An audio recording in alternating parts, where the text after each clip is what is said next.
Bienvenidos, bienvenidas todas y todos. Es un gran gusto para mí, motivo de gran satisfacción, mucha alegría obviamente en lo personal, encontrarme en este momento con don José Zuleta, el hijo de un referente muy importante de nuestra alma mater de la Universidad del Valle, del doctor honoris causa Estanislao Zuleta. Y aquí me encuentro con su hijo, el escritor muy conocido ya a nivel nacional e internacional, don José, más conocido en el ambiente literario como, y sus amigos, si me atrevo a decirlo para que lo conozcan más naturalmente, Pepe Zuleta. Bienvenido, José. Eres muy amable por atender. Dalbert, gracias por la invitación. Pues saludo también a todo el grupo, a la corte del 91. Bueno, es un placer estar con ustedes, pues participar de este proyecto que tienen. Y bueno, aquí estoy para hablar de lo que deseen. Gracias, eres muy amable. Y en ese orden de ideas, pues lo que nos estamos planteando en estos momentos, precisamente empezando precisamente el mes de septiembre, lo de la situación de la pandemia, pero en especial desde lo que nos une a nosotros, la Universidad del Valle, la alma mater nuestra, y donde precisamente tu querido señor padre es uno de los representantes de mayor envergadura, naturalmente, eso no tiene discusión, en ese mundo cultural, académico, social, universitario, de allí como tal, de esta ciudad, de Cali. Y entonces, precisamente, en las inquietudes que tenemos giran en torno a esa celebración que estamos llevando a cabo, de los 75 años de la Universidad del Valle. Y otro aspecto interesante, estimado José, es que quizás también ya lo tengas conocimiento de ello, el Instituto de Psicología, del cual don Estanislao Zuleta precisamente en sus tiempos en que estaba enseñando tanto filosofía y psicología en la universidad, psicoanálisis, por ejemplo, hizo parte como tal del programa de psicología. Y eso tú lo sabes muy bien. Y ese programa, hoy en día instituto, está cerca de convertirse en facultad. Entonces, son aspectos relevantes que traemos a consideración en esta elaboración que estamos construyendo precisamente contigo por medio de esta entrevista para conocer un trasfondo más personal, más familiar de tu estimado señor padre, del doctor honoris causa Estanislao Zuleta. Y la primera inquietud que tenemos precisamente gira en torno a qué significado tiene para ti particularmente nuestra alma mater, la Universidad del Valle, sabiendo obviamente del gran aporte y del legado de tu querido padre. ¿Qué importancia precisamente tiene y qué significado esa universidad, esa institución para ti? Bueno, yo creo que la Universidad del Valle es una institución que cambió un poco esta región del país, del suroccidente colombiano. En 75 años que tiene de fundada, se volvió un polo muy importante de desarrollo, tanto en la parte, pues, digamos, económica a través de las carreras que tienen que ver en las ingenierías, de las cuales pues todas siempre han sido de muy buena calidad, la medicina, etcétera, todo eso, pero también desde el punto de vista humanístico. Yo creo que la Facultad de Humanidades de la Universidad del Valle es una facultad de gran nivel y siempre ha sido. Ha tenido épocas pues que yo recuerdo como doradas, porque todo tiempo pasado, siempre a nuestro parecer, todo tiempo pasado fue mejor, dice el poeta. Pero yo recuerdo el ambiente que había en esa universidad donde estaba Estanislao, llegando a ella, primero como profesor hora cátedra, y había unos personajes maravillosos en todas las facultades de humanidades. En filosofía, por ejemplo, estaba Lelio Martínez, un argentino estupendo, estaba un español, Jarauta, apellido Jarauta también, un tipo brillantísimo. estaban en historia, estaban también creando historia y trajeron a Colmenares, a Germán Colmenares, un gran historiador bogotano que trabajó mucho sobre la historia del Cauca y de las tierras del Cauca. También estaba ahí en historia un gran profesor que aún vive, que se llama Jorge Orlando Melo, que además fue compañero de mi padre en muchos proyectos, desde Estrategia en 1962, 63. Bueno, el ambiente, estaba Enrique Buenaventura también creando la escuela de teatro, primero como profesor de literatura, daba dramaturgia y luego a través del tiempo lograron crear una escuela de teatro. Estaba también en ese momento llegando un filósofo de Bélgica, que estaba estudiando en Bélgica, él es de Manizales, que se llama Adolfo León Gómez, un gran filósofo. Y estaban creando la facultad de psicología después, sociología también. Bueno, pero había unos personajes y unos intelectuales de un nivel altísimo y personas que tenían una gran producción intelectual, que dejaron una obra que está vigente. Si uno pregunta quién es Germán Colmenares en el mundo de la historia, todo el mundo lo considera uno de los más importantes historiadores de Colombia, y así eran como las personas que trajeron para todas las facultades, para todas las escuelas de ciencias humanas. Entonces, a mí me parece que eso creó un ambiente en la ciudad muy interesante, un ambiente intelectual nuevo. Incluso aquí venían escritores y pensadores y investigadores invitados de muy buen nivel. Yo me acuerdo que algunas temporadas Álvaro Tirado Mejía también estuvo aquí como profesor invitado y iba a la casa porque se quedaba meses acá.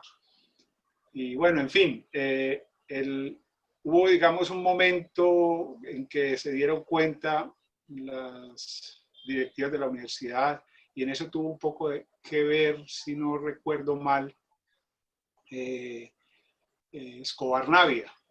Escobar Navia tenía muy claro que había que trabajar que era muy importante crear un nivel muy alto de entrada en las ciencias humanas y no se ahorraron esfuerzos y trajeron a la mejor gente. También después que en comunicación social también fue igual. Trajeron gente de muy buen nivel, un español que fue muy importante, Jesús Martín Barbero se llama, aún vive. Fue muy importante también la vinculación allí a esa facultad de comunicación de gente que hacía cine, que estaba, por ejemplo, que hubiera sido profesor Carlos Mayolo en algún momento. Documentales, claro. Luis Ospina, que sabían del asunto, crearon ese programa que se llamaba Rostros y Rastros, que fue como una escuela. Fue una escuela de documentalismo colombiana muy importante, de ahí salieron grandes documentalistas, Antonio Dorado y muchos otros documentalistas colombianos. Bueno, yo creo que el panorama de la Universidad del Valle es un panorama en las ciencias humanas y en este escenario donde surge la facultad o el departamento de psicología ahora, era de muy buena calidad. Y esa es la idea que yo tengo, el recuerdo que tengo era que toda la gente, y lo interesante también era que era gente que interactuaba toda, o sea, inclusive muchas de las, había una cosa muy simpática, y era que estos grandes profesores tenían las asignaturas generalmente eran abiertas, eran electivas. Entonces había mucho cruce de estudiantes de filosofía para las clases de Jesús Martín Barbero, y viceversa, los estudiantes de comunicaciones podían ir a clases de filósofos de Lelio Martínez y así.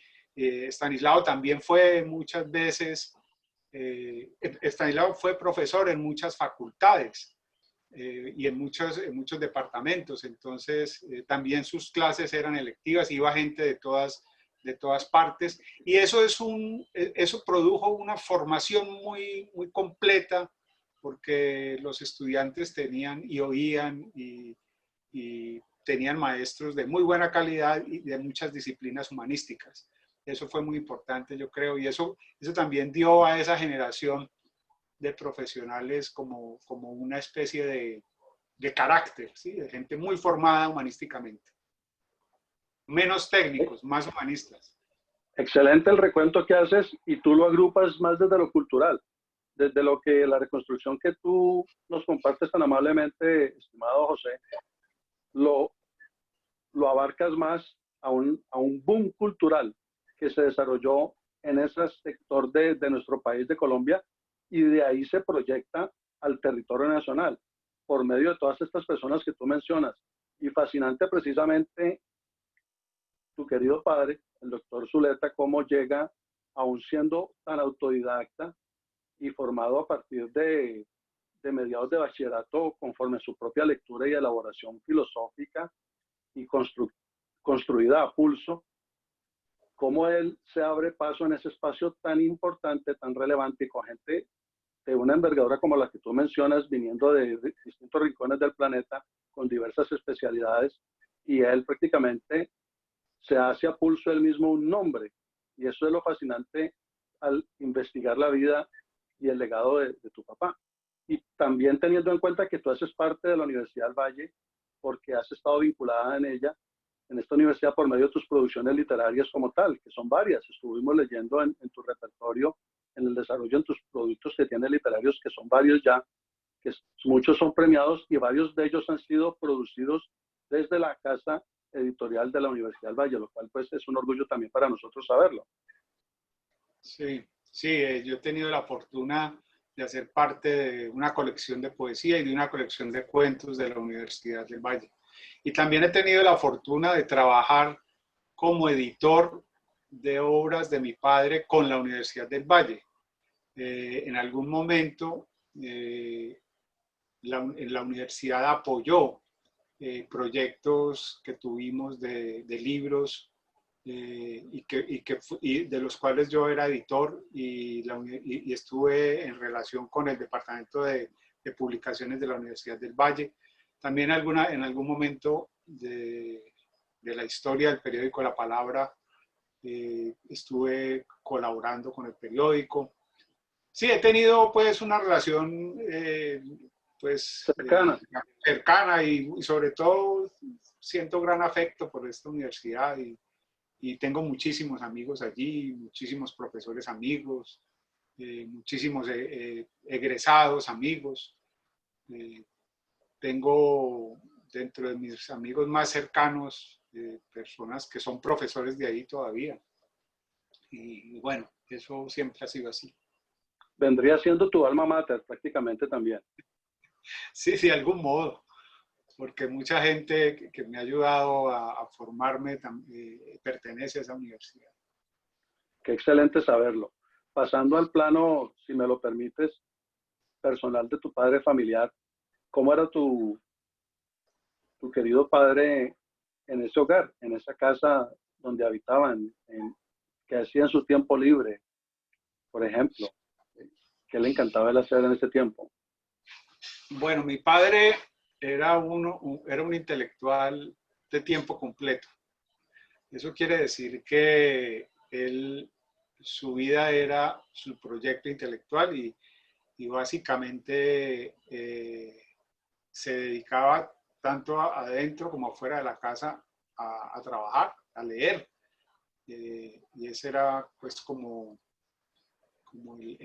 entre otras cosas, él era un hombre muy de la casa, pues él no usaba mucho la oficina de la universidad como algunos profesores para irse a trabajar allí. Él a la universidad iba a dar las clases y a las reuniones a que lo citaran, pero él siempre trabajaba en la casa. Él tenía un estudio en la casa y él siempre estaba ahí en el estudio. Digamos que uno siempre sabía que él estaba ahí leyendo y que pues estaba en sus trabajos y en sus investigaciones y preparando sus cursos, porque era muy juicioso.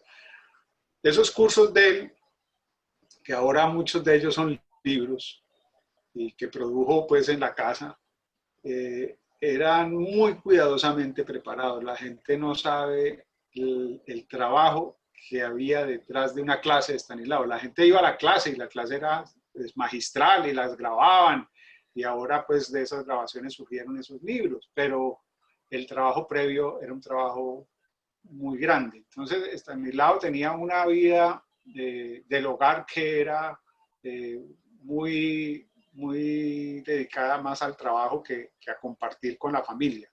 Desde luego que compartía con la familia, pues, y sobre todo como le gustaba armar paseos, salir de la ciudad, ir a Al ríos, campo.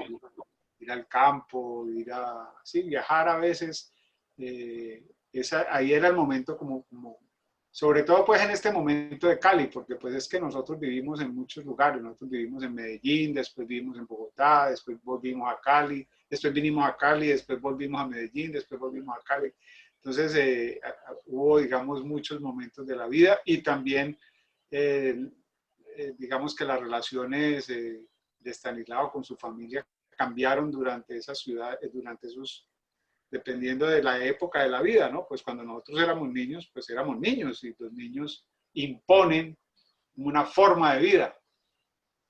Pero cuando ya fuimos creciendo, pues él cada vez se fue digamos, metiendo más en su mundo intelectual, y pues ya la vida familiar no era tan, pues, como tan frecuente, digamos así. Claro, porque le daba más importancia, es decir, por su trabajo, por su dedicación. Prácticamente lo que fue su formación como persona, él lo llevó ya al plano profesional en su trabajo en la academia. Prácticamente siguió, asumo yo, el mismo sistema riguroso, disciplinado, que fue el que le dio a él todo ese conocimiento profundo de lo literario, de lo filosófico y demás, porque él obviamente manejó muchas áreas. Él no fue un especialista en filosofía ni en psicología, él hablaba igual, y lo mencionan varios autores y lo escuchamos en las conferencias de economía, de arte, de arquitectura, cosas que fascinaban precisamente al público, porque la gran amplitud que él siempre tuvo para manejar este tipo de temáticas. Precisamente sería interesante saber cómo se sentía él en Cali. ¿Cómo lo percibes tú retrospectivamente hablando? ¿Cómo vivió en la ciudad? ¿Cómo vivió la Universidad del Valle? ¿Cómo lo veían ustedes en esa interacción? Bueno, él vivió básicamente en 3 ciudades: en Medellín, donde nació, y ahí vivió como hasta los 20 años, un poco menos. Luego se fue a Bogotá, y luego luego de Bogotá vino a Cali en el 69, luego regresó a Medellín en el 71, y luego ya en el 74 se vino definitivamente para Cali. Él decía que la ciudad donde se sentía más cómodo era Cali. Y hay una cosa que le ocurre a los antioqueños, que no son muy autoafirmados, y que sienten sobre esa cultura, y tienen respecto a esa cultura tan autoafirmada y tan invasiva, ciertas dudas y ciertos reparos, que un antioqueño crítico de la antioqueñidad no se soporta Antioquia. Y entonces él era uno de esos, y lo decía. Aunque tenía un gran afecto, pues desde luego, por ser su tierra, ¿no? Pero tenía un conflicto sobre todo con esa autoafirmación loca del antioqueño, y esa cosa, eso a él lo molestaba muchísimo. Luego vivió en Bogotá, en un mundo un poco... Él trabajó en Bogotá en muchas cosas. Él trabajó en el INCORA, trabajó en una oficina que se llamaba Oficina de Asuntos Campesinos, trabajó como profesor de hora cátedra en la Universidad Libre y en la Universidad nacional, y tenía que trabajar mucho y desplazarse en buses, y era una vida muy dura la que le tocó a Estanislao en la época en que vivimos en Bogotá. Fue una época muy dura porque tenía que trabajar muchísimo, ¿sí?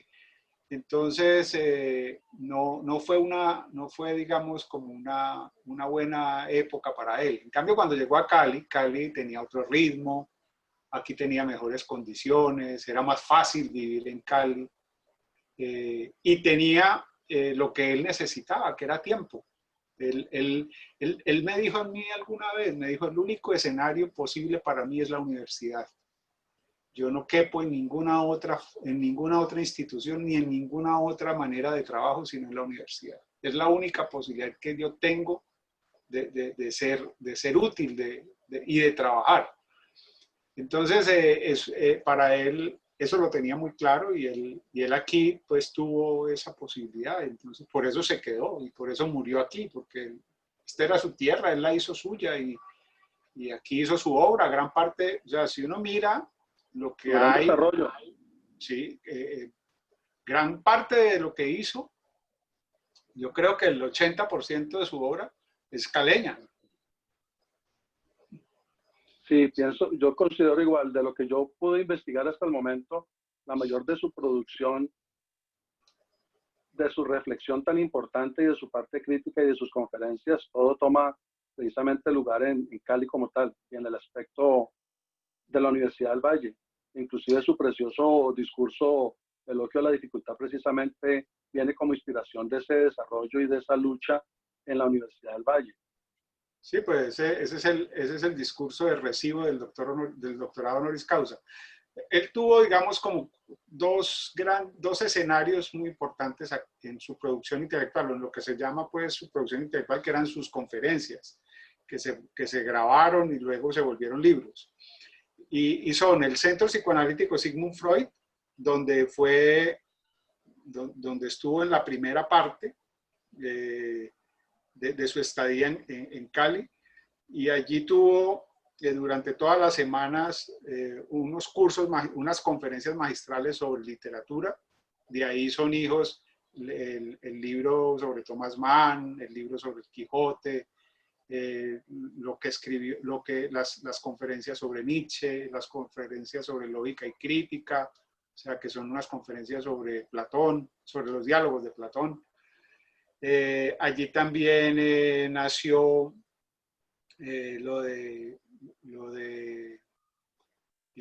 los primeros textos de filosofía. Allí tuvo también lo de psicoanálisis, desde luego. El libro Introducción al Pensamiento Psicoanalítico son unas clases que dio, bueno, esas entre el Centro Psicoanalítico unas y la Universidad del Valle otras. Y bueno, entonces ese centro fue muy importante, y luego ya la Universidad del Valle. En la Universidad del Valle, pues toda la obra filosófica, las otras obras sobre literatura, los textos filosóficos sobre Marx, lo que hizo, por ejemplo, sobre Freud, que lo hizo ahí en la facultad, pues en la escuela de psicología. En ese momento se llamaba escuela, si no estoy mal. Era departamento de psicología. O departamento de psicología, sí. En el departamento de psicología, un texto que se llama el pensamiento de Freud al final de su vida. Bueno, parte de la introducción al psicoanálisis también es un curso de ahí. También hay un texto sobre la psicosis, ensayo sobre la psicosis se llama. Eso era en psicología. Eso eran cosas que daban en psicología, precisamente. Exactamente. Bueno, en fin, el escenario intelectual de Estanislao es Cali, y la gente no cree, porque dicen que pues como Cali tiene un estigma de que es una ciudad frívola, que no es propicia para el intelecto, pues eso no es así. Aquí se ha producido, y no solamente Estanislao, muchos, aquí hay una producción intelectual de un extraordinario nivel. Las cosas que hizo Enrique, Buenaventura, los trabajos que se han hecho en la universidad de investigaciones, por ejemplo, la obra filosófica de Gómez, que es un filósofo que trabajó mucho sobre la filosofía del lenguaje y que su obra es una obra apreciada en el mundo intelectual hispanoamericano, pues eso no es solamente aquí en Cali.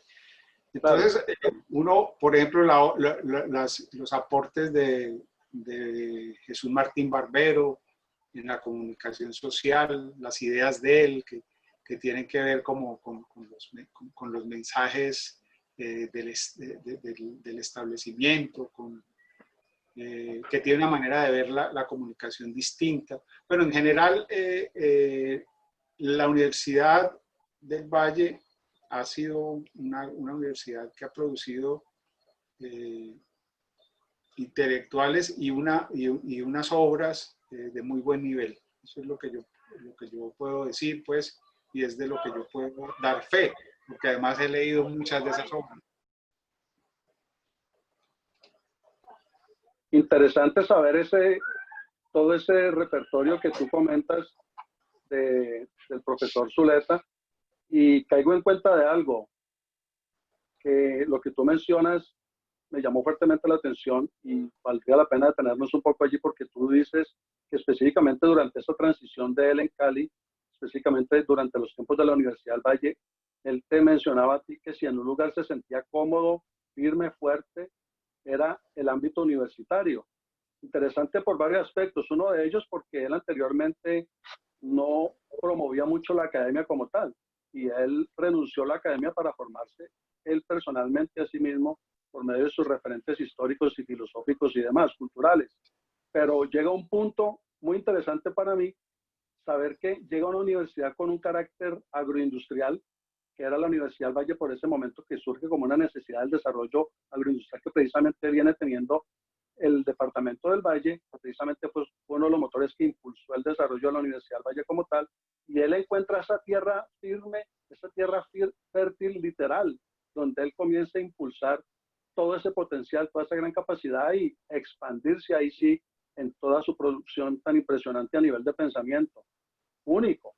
En Colombia pocas personas han tenido tanto desarrollo a nivel de pensamiento propio, autónomo y reflexivo y crítico como lo ha tenido precisamente el profesor Zuleta. Sí. Hay que decir una cosa, Stanislao fue muy crítico del sistema educativo, digamos que en toda en la parte, digamos, de la básica primaria, del bachillerato, pues, que ahora se llama, pues, secundaria, y también de la universidad. Él era una persona que, aunque pertenecía a la universidad, también era crítico de la universidad, pero era un crítico que invitaba a los colegas a reflexionar sobre lo que hacían, es decir, cómo podemos educar mejor a estas nuevas generaciones. Y eso a mí me parece que es muy importante. No hay nada peor que la autoadulación y que el ensimismamiento y que creer que lo que se hace es lo mejor porque sí, ¿sí? O tener sistemas de evaluación digamos, solamente cuantitativos, es decir, cuánta gente estamos graduando, cuánta gente de la que estamos graduando se está colocando en las empresas, ese tipo de evaluación que es muy frecuente en el mundo educativo. Él pensaba distinto, él decía qué calidad de gente estamos graduando, o sea, qué personas estamos formando. Él decía, él tenía una característica que era muy interesante. Stanislao era un ser que no conocía jerarquías, era ajerárquico. Y eso dentro de la universidad era molesto porque la universidad es muy jerárquica, ¿sí? Es una institución muy jerárquica y la gente obedece a las jerarquías y es muy celosa de su puesto dentro de la jerarquía. Stanislao no entendía las jerarquías, no las comprendía y no era irrespetuoso porque fuera agresivo, porque él nunca fue agresivo ni nunca fue competitivo, él no tenía esas cosas. era irrespetuoso porque él no entendía la jerarquía, él no sabía que un profesor asociado es menos que uno titular y que menos que el asociado hay otro y que dentro del departamento hay unas funciones. Y que, él no entendía eso, él no se acomodaba. Él a todo el mundo lo trataba igual. Entonces, Estanislao tenía una cosa muy particular y era que a sus clases iban obreros del sindicato de la universidad y de otros sindicatos de la ciudad, pero también iban los dueños de los ingenios. Entonces era muy Y curioso. doctores en filosofía. Iban Sí, profesores graduados con experiencia y, ya, y, que y enseñaban en los otras y cátedras. profesores, y profesores que sus pares también iban a las clases y era muy interesante, ¿no? Esa composición, pues desde luego estudiantes, obreros, gente, empresarios, profesores en una misma aula oyendo a un tipo. Eso le generó a él, recuerdo una vez un reclamo de esos de algún revolucionario radical de un sindicato y le dijo que por qué iba, que por qué a las clases de él iban los dueños de los ingenios, que por qué iban los empresarios a oírlo en las clases, que por qué les daba clases a esas personas. Y él dijo, esa es la gente que más formación necesita. Ellos son a ellos es a los que tenemos que formar humanísticamente. Ellos son los que más necesitan ser formados. Así le respondió. A mí eso me llamó mucho la atención porque es una Impresionante. tenía mucha claridad. Es la claridad del que yo he asimilado respecto a el afán de él de construir país, de elaborar cultura, de elaborar juicio crítico, de que la gente se construyera a sí mismo y que la sociedad fuera fuerte. Ese fue uno de los anhelos de él, se puede ver a la legua. Sí. Y por ejemplo, en eso que te estaba hablando sobre esa crítica productiva que él hacía sobre la educación y sobre la universidad misma, que a veces era irónica, pero era una ironía cariñosa, llamémosla así.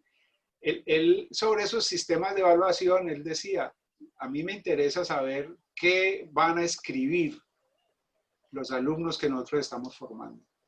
Yo quiero leer lo que ellos van a escribir dentro de 5 años. Yo quiero saber qué pensamiento pueden producir ellos. A mí no me interesa saber si se colocaron o si ya no son simplemente graduados de pregrado, sino que son doctores. Para mí eso no es lo que a mí me interesa. Decir, a mí me interesa saber qué clase de persona formamos, qué clase de sujeto formamos. Eso también producía dentro de la universidad ese tipo de ideas que a mí me parecen tan interesantes. Dentro de la universidad también había gente que se resistía mucho a esa forma de Por pensar, supuesto. porque además los sistemas de evaluación pues eran más bien cuánticos, los que criticaba.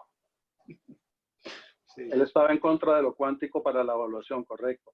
¿Qué tan estricto era en medio de lo que estás mencionando de que él no creía mucho en esa categorización social o en esa organización formal de la institución educativa, de esos formalismos como tal? Pero, por ejemplo, ¿qué tan estricto era en tu querido padre, en tu hogar? ¿Qué tan estricto era, por ejemplo, con ustedes? Me interesa a mí, me fascinaría a mí saber si recuerdas, por ejemplo, algún regaño que te marcó por siempre y que ese regaño quizás te permitió reflexionar y de ahí en adelante cambiar en algo. No, como él tenía tanta disciplina y tanta autoexigencia, era muy disciplinado y muy autoexigente, ¿sí? Entonces, eso también lo irradiaba hacia la gente que él quería, no solamente hacia sus alumnos y a los cuales les decía, tienen que ser capaces, tienen que producir pensamiento propio, no tienen que plegarse a teorías, a repetir teorías, sino confróntenlas, enriquezcanlas, combátanlas, apóyenlas, pero sean alguien respecto a eso, no asuman pasivamente nada. Entonces él también, pues, en la formación nuestra era exigente, era una persona exigente. Yo me acuerdo que él tenía como unas especies de máximas que le iba soltando a uno así de cuando en vez. Y hay una cosa que a mí me sirve hoy en día de lo que él digamos, me transmitió, y es que uno debe hacer aquello por lo cual sienta una pasión verdadera. Es decir, uno no debe ser un empleado feliz. Era lo que él decía. Uno no debe ser una buena oveja. Uno debe ser alguien que sea capaz de ser feliz haciendo lo que esté haciendo. No importa mucho, como era jerárquico, no importa mucho dentro de la sociedad qué signifique para la sociedad esa felicidad. Entonces él decía, si uno quiere ser bailarín, pues eso, y es feliz siendo bailarín, pues esa es la ruta. Yo tengo una hermana que se graduó de Incol Ballet y fue bailarina, por ejemplo. Y ahí él apoyaba las pasiones, las cosas que uno tuviera, independientemente, no le importaba mucho que estuvieran de acuerdo o no con él, sino que si era una pasión genuina, verdadera, que lo hacía uno feliz, pues ese es el camino. Y también otra cosa, él decía que uno tenía que aprender a fracasar con frecuencia, decía eso. Y eso era como una especie de bálsamo profiláctico, es decir, él sabía que todos fracasamos con frecuencia en la vida, ¿no? Entonces él nos preparaba como para los fracasos diciéndonos que parte del ser humano, de la construcción de un ser humano, son sus fracasos, ¿sí? Y eso en todos los órdenes, ¿no? Entonces, yo me acuerdo que alguna vez, muy muchacho, un adolescente, casi un preadolescente, yo tuve como hemos tenido todos, una remesón. tusa amorosa. Y él le dio como una especie de cariño paternal de su hijo entusado, y me dijo, la única manera de aprender sobre el amor es fracasar en el amor. El amor es una aventura, es un camino. Y la única manera de aprender es amando. Y eso es hasta el fin. El amor no viene hecho, no es lo que uno se imagina. Y cada ser humano es distinto. Con cada ser humano que te encuentres va a ser distinto. El amor es distinto con cada rostro, con cada cuerpo. Y esas cosas a mí me alegra que me las haya dicho. Se me hace espectacular. A mí me llamó poderosamente la atención cuando escuché a tu querida señora madre referirse que tú seguiste ese mismo legado de ser autodidacta, y ella recalca que ese modelo como tal funcionó, porque inclusive pues somos testigos de eso, que eres un escritor exitoso, reconocido, laureado y premiado. O sea que siguiendo ese mismo esquema de formación en tu hogar, que inclusive se está poniendo muy de moda, mucha gente se está formando en su propio hogar virtualmente por medio de sus propias estrategias de estudio, en ti pues funcionó perfectamente. Eres una persona de éxito, y eso pienso que también lo recibes de tu padre. Pues la verdad, yo no creo mucho en el éxito, y no me gusta mucho la palabra, porque generalmente esa palabra está asociada a un prejuicio.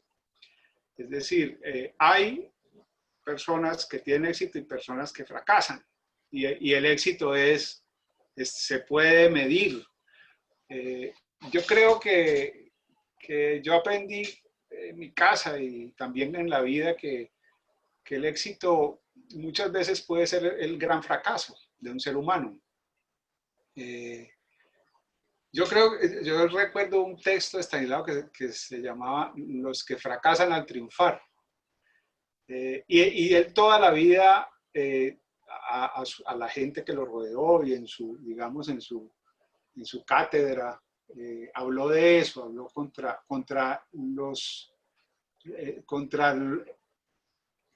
los prejuicios del éxito y también contra ese tipo sobre esos tipos de modelo de éxito que construyen las sociedades modernas y que construyó el capitalismo y que construimos todos, ¿no? O sea, tener éxito es tener dinero, tener éxito es ser reconocido, tener éxito es, o sea, y si no se tiene eso, entonces tú eres un fracasado.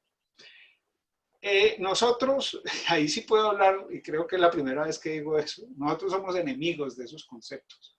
Yo creo que Stanislao nunca quiso ser exitoso y no nos legó a nosotros el concepto de éxito. Todo lo contrario, él decía que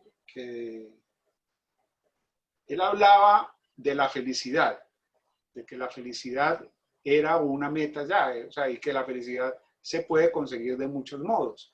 Inclusive, él que fue tan crítico de la iglesia, alguna vez yo le dije, pues como también para ponerlo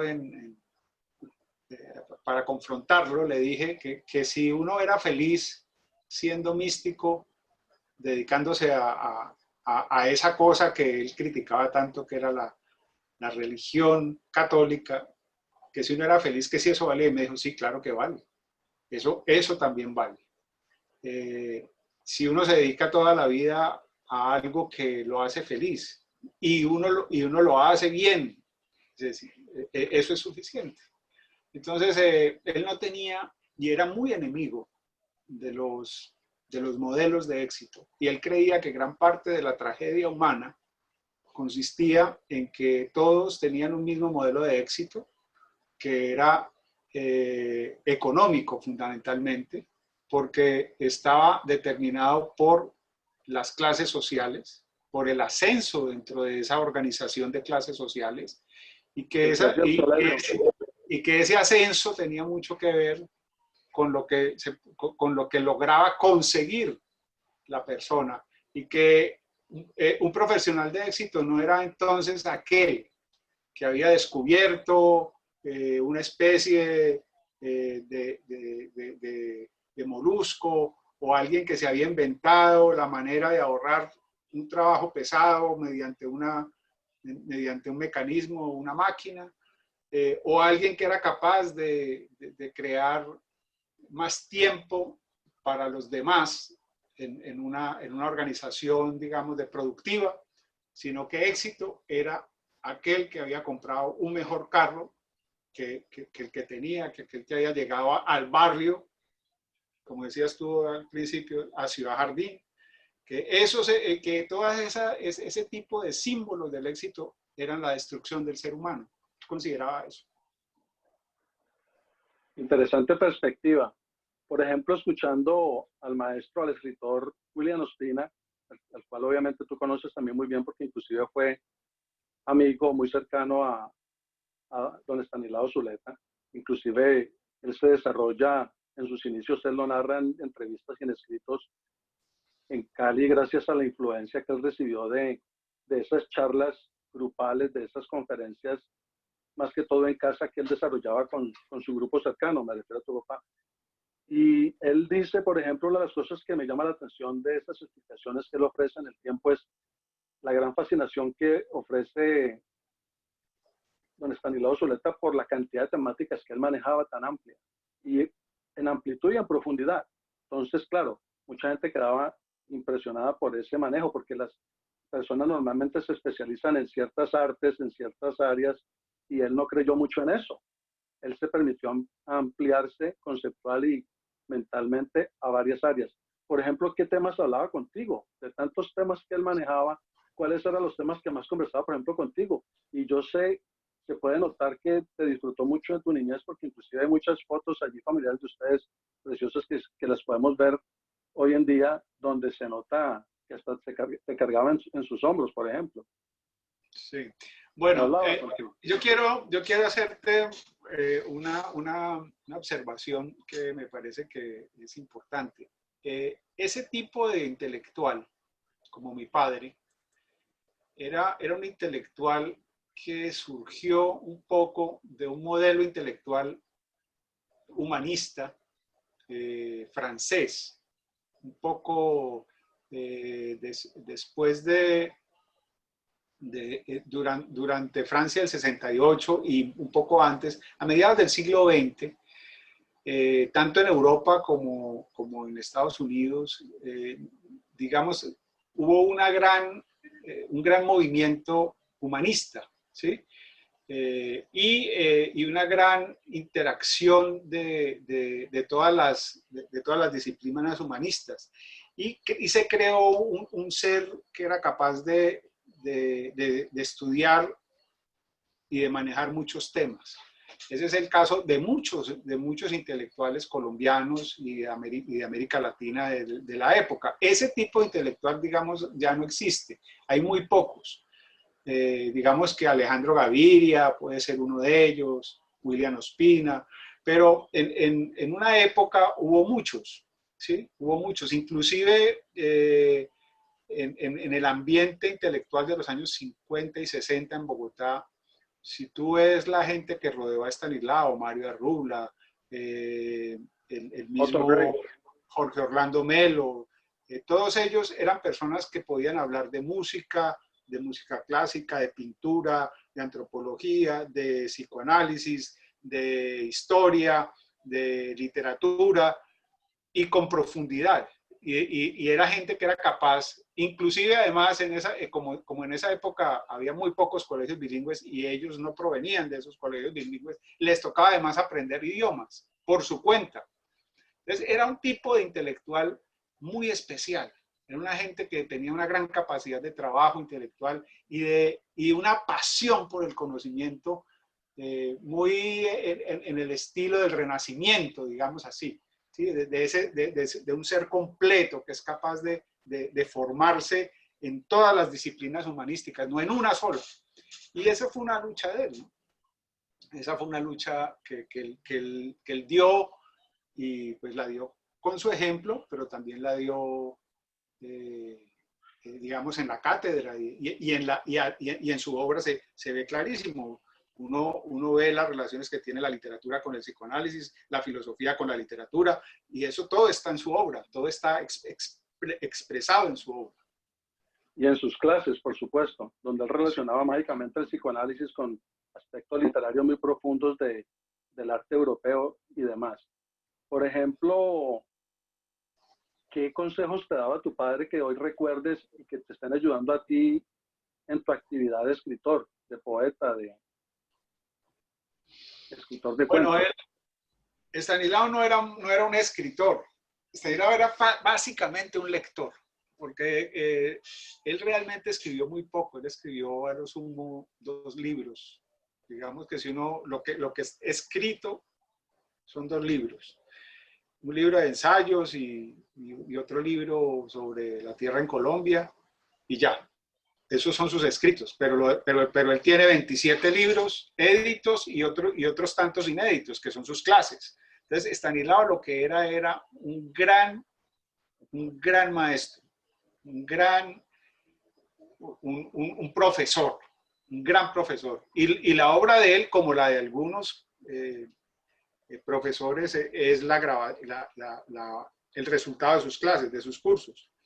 Entonces, eso hay que tenerlo en cuenta. Él a mí me ofreció muy buenas lecturas, me recomendó, él tenía muy buen gusto.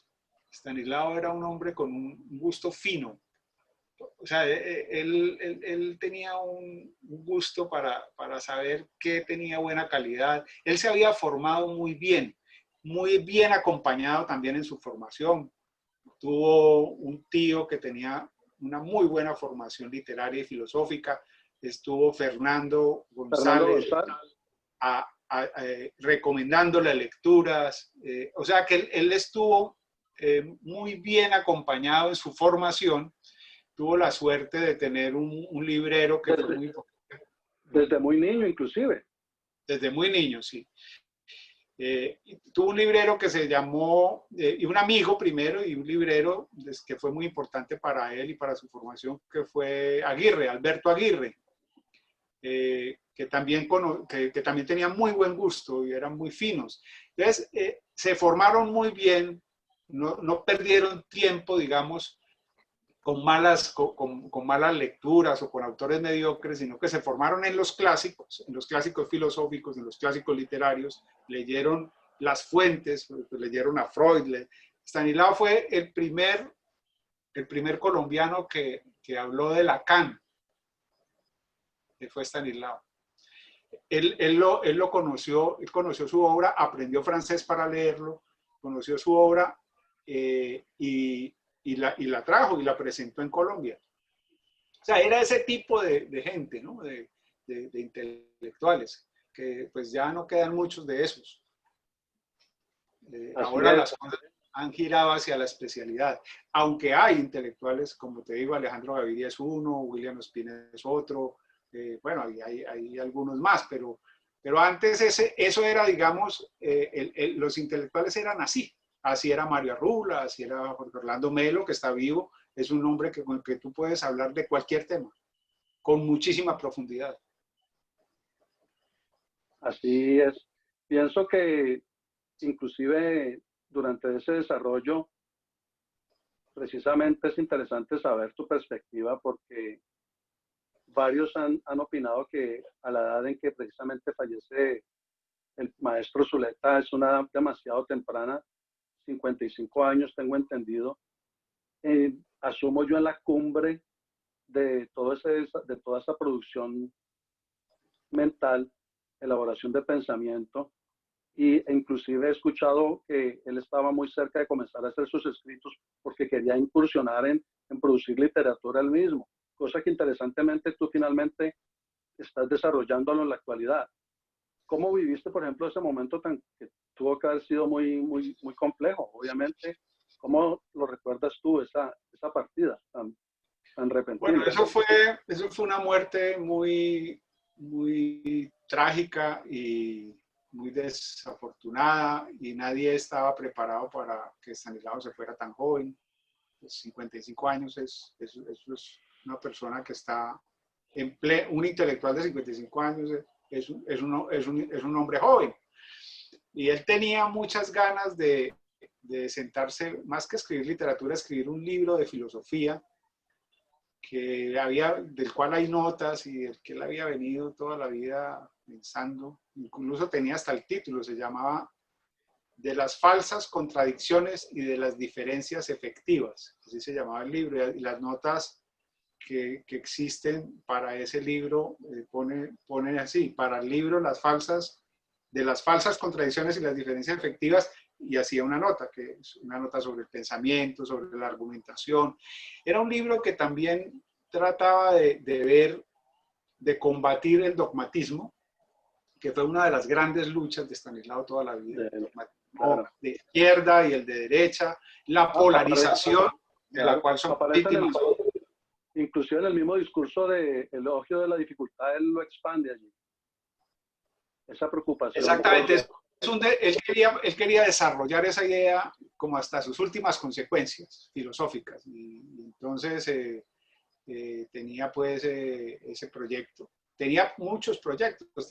Él había estado muy comprometido en el proceso de paz del M-19, ayudó muchísimo a la desmovilización de ese grupo. Él fue... Consejero de Belisario Betancourt. Él era consejero de las Naciones Unidas para la presidencia, pero la dependencia que lo contrataba era las Naciones Unidas. Lo que pasa es que como había un proyecto de paz de la presidencia, entonces él trabajaba ahí, con ellos. Coincidió, ya entiendo mejor. Equipo. No, pues el asunto es que pues Stanislao era un hombre que había escrito sobre los problemas de Colombia, que había hablado sobre los problemas de Colombia, entonces lo consideraron una persona que tenía la credibilidad para poder hablar con todas las partes y para discutir de un asunto tan delicado. Él estaba muy entusiasmado. Él murió en el 90, el 17 de febrero del 90, y la desmovilización del M-19 fue unos meses después. Él había estado trabajando 2 años en ese proceso de paz, muy comprometido, porque él creía que la paz era importantísima para las posibilidades de Colombia, para que Colombia encontrara nuevos caminos, tanto políticos como sociales. Y él decía, si nosotros quitamos el asunto de las guerrillas de la agenda de los políticos y del discurso de los gobernantes, los gobernantes van a tener que pensar en los problemas reales de Colombia. Y en eso trabajó. Mire que eso todavía sigue vigente, esos mismos problemas siguen vigentes. Nunca le gustó la guerra a tu papá. El conflicto le decía en sus clases que era beneficioso, que era útil el conflicto, más no la guerra en sí. Correcto. Sí. Él dice que una sociedad mejor es una sociedad madura para el conflicto. ¿Sí? Es decir, que el conflicto no lo veía como algo negativo, sino como algo positivo, algo en lo cual uno puede crecer, puede entender, puede avanzar. ¿Sí? Que se trataba de tener mejores conflictos, no suprimir los conflictos, que es una idea completamente absurda. Los conflictos nunca se pueden suprimir, siempre van a existir. Ahí es que tener mejores conflictos, buscarles darles el nivel que tienen. Correcto, promoverlos y manejarlos sabiamente, constructivamente, de la dialéctica misma de la filosofía. Pienso que otra interrogante interesante saber en este momento, precisamente, estimado José, tú que eres una persona tan dedicada a la literatura, escritor, cuentista y con muchas poesías espectaculares a mi parecer de lo poco que he leído de tu producción, pero ¿consideras tú que se filtran aspectos de tu padre en esa producción tuya hasta el momento? Que es como cándida la pregunta, pero es interesante saber tu perspectiva al respecto, si tú directamente qué piensas de ello. Pues que yo haya recibido una influencia estética o de tipo literario, yo recibí fue una influencia en la calidad de las lecturas que él me ofreció. Pero pues él no escribió literatura.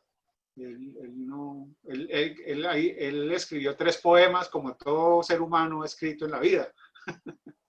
Él no era un literato. Él amaba la literatura, era un lector con una gran capacidad era un gran lector de literatura, un lector fino de literatura, y me proporcionó muy buenas lecturas en la infancia y en la juventud. Y eso es parte de lo que yo soy como lector y como escritor.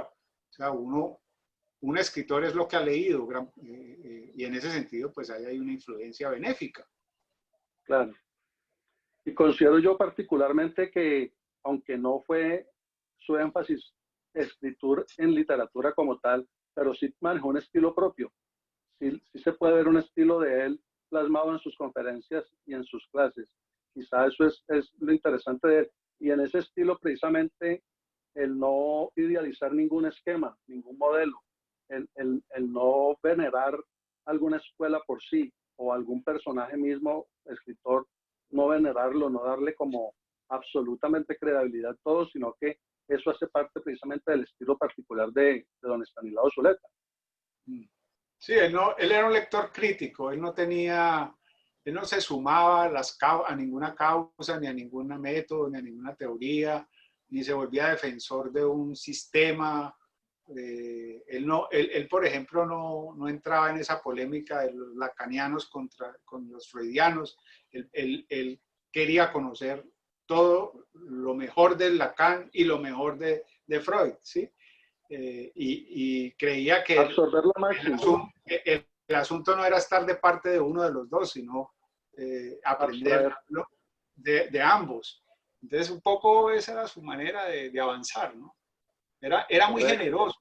Él no era, como no era dogmático, tampoco era fanático. Entonces, él no se metía a defender una bandera de ninguna índole, ¿no? Él necesitaba más bien sumar que dividir. Buscaba agrupar momentos de encuentro de los dos pensadores. En esto Lacan y Freud están... aquí Lacan desarrolla algo que Freud vislumbró, pero que no logró ver cómo lo vio Lacan, y así, etcétera. Pues Él le interesaba el pensamiento y las disciplinas del pensamiento de una Y en manera muy... términos, correcto, en términos matemáticos interpreto yo que le gustaba más la multiplicación que la división. Así Sí, lo visualizo yo a él.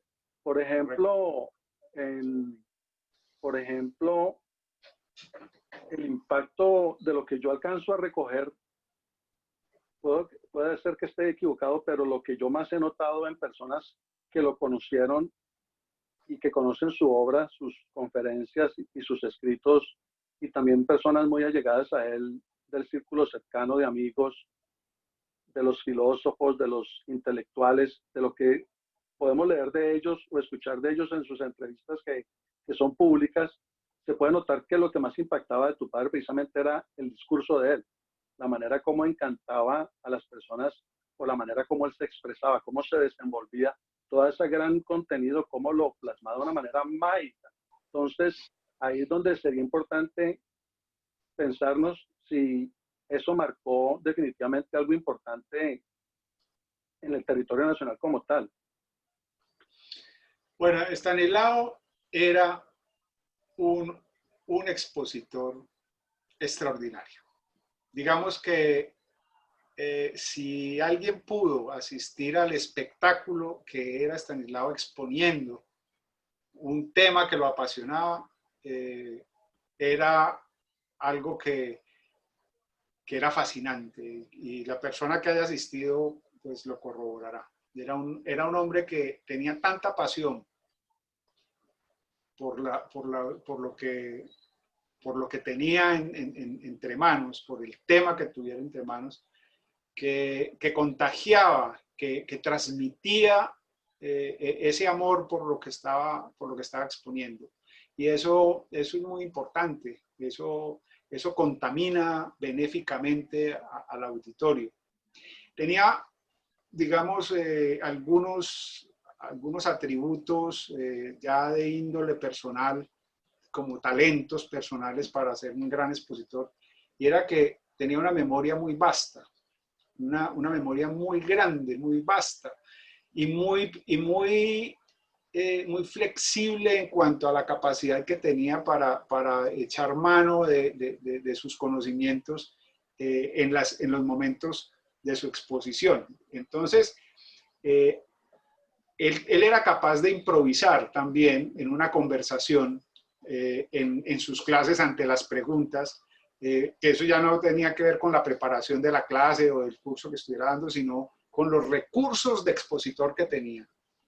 Y ahí la memoria y la exactitud y la precisión de esa memoria fueron muy importantes en la calidad de expositor que fue.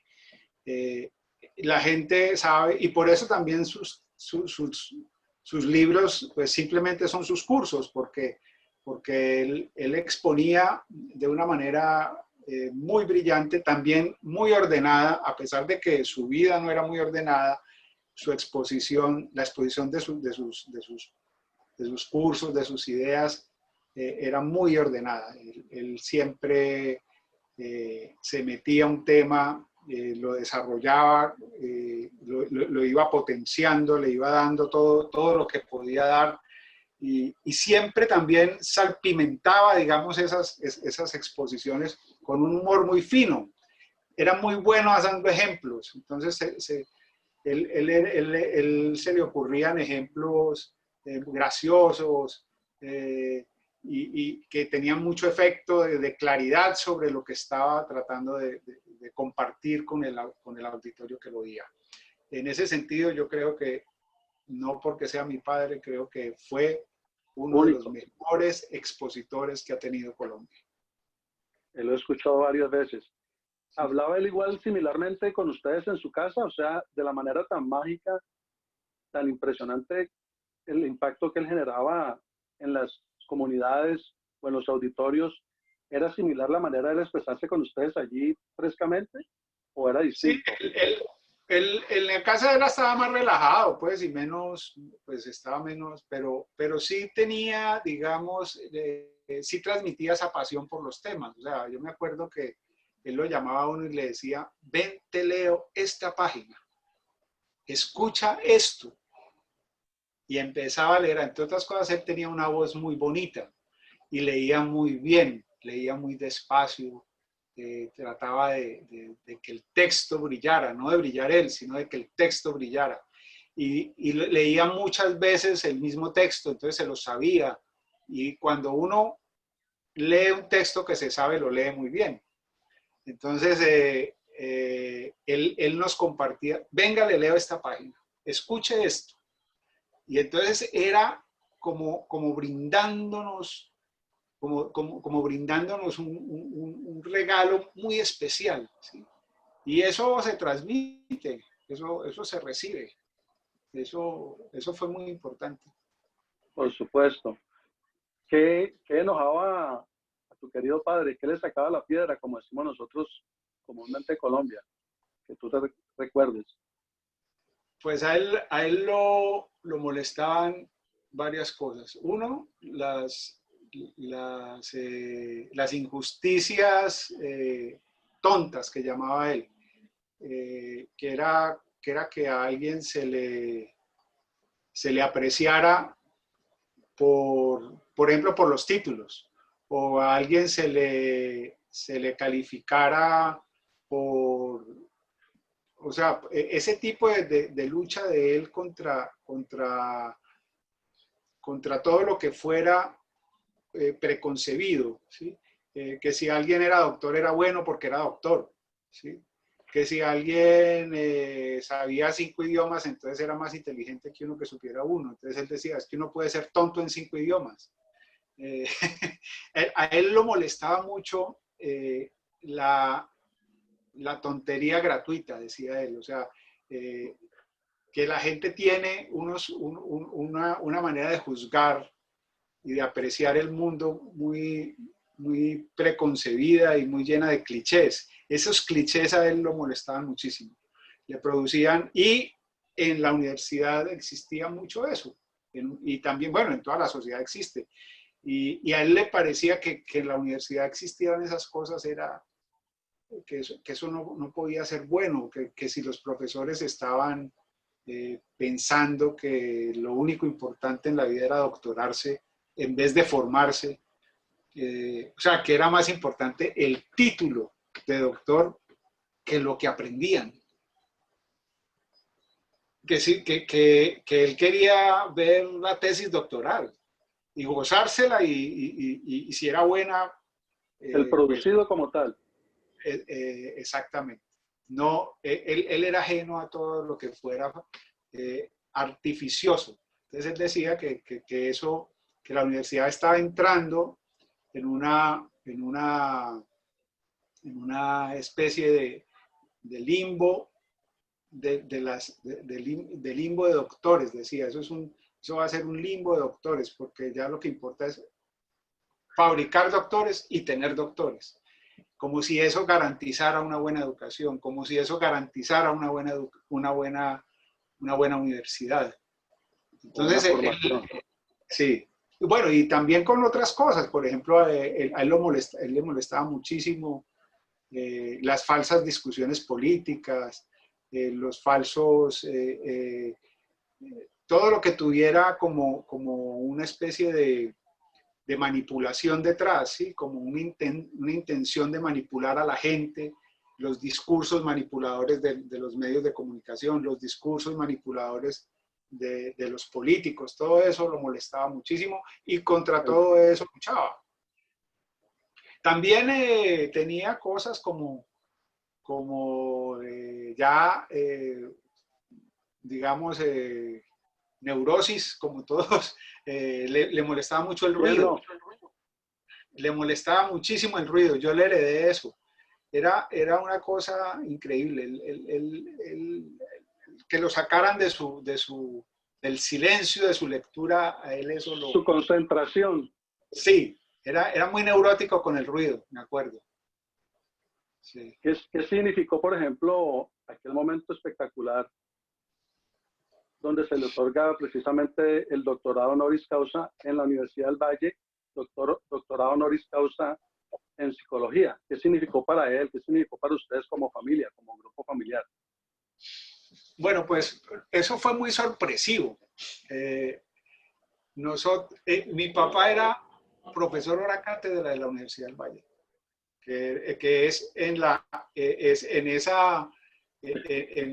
esa jerarquía de profesores, es el escalón más bajo. Y de pronto algunas personas sentían que era muy extraño pues, que el auditorio número 5, que se llamaba en esa época de ingenierías, que era el auditorio más grande, viviera lleno y el único Casi que 300 personas. en una clase era él y que todas las clases se llenaban, que esa persona se ganara pues no sé cuánto por la hora, que era una cosa pues como miserable como es hoy. Creo que pagan 25.000 por la hora a un profesor de esa categoría. Entonces ellos estaban muy preocupados y quisieron mejorarle la categoría y entonces iban a crear una cosa que tiene la universidad o que tenía, yo no sé si la tenga, y era una cosa que se llamaba la homologación. La homologación era que él, en una disciplina de la cual tuviera producción intelectual demostrable, él presentaba unos requisitos de una solicitud y le daban el título simplemente respaldado con esa obra que tenía. Entonces él tenía pues en psicología o en filosofía o en literatura suficiente obra para haber homologado. Pero resulta que él tenía que ser bachiller para poder hacer esa homologación. Y él no era bachiller. Entonces allá dijeron, pues la única manera de mejorarle las condiciones de la universidad y de que no se vaya es darle un doctorado honoris causa. Y se lo dieron siendo muy joven, porque es que los doctorados honoris causa pues se le dan a una persona al final de su Personas muy vida. mayores. ¿No? Correcto, Y es como al uno final de grande. su vida, eso es un premio, eso no es en la mitad de la carrera de una persona, sino eso es como un premio. En muy pocos casos se dan a personas tan jóvenes. Y Estanislao tenía 40 y algo de años, 44 años o 45 años, cuando le dieron el doctorado honoris causa. Entonces era una persona pues que no esperaba ese honoris causa, nosotros tampoco. Él nunca se le había pasado por la cabeza esa idea, pero la universidad se lo propuso y él lo aceptó, desde Con luego. mucha alegría lo aceptó. Claro, Tampoco se además puede. eso significó, ya que me preguntas que qué significó para la familia, que él tuviera un salario muy malo a tener un salario muy decente, de un día para otro.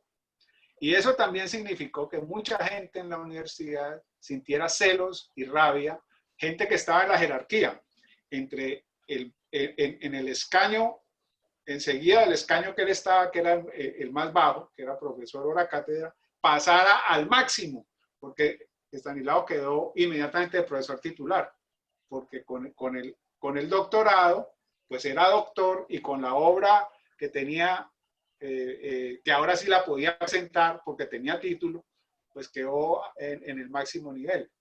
O sea que a partir de allí llegó a ser más doctor que antes. Entonces ese saltó todo eso que muchas personas se demoran toda su vida académica haciéndolo, se saltó eso en un día, en un acto, y eso generó muchas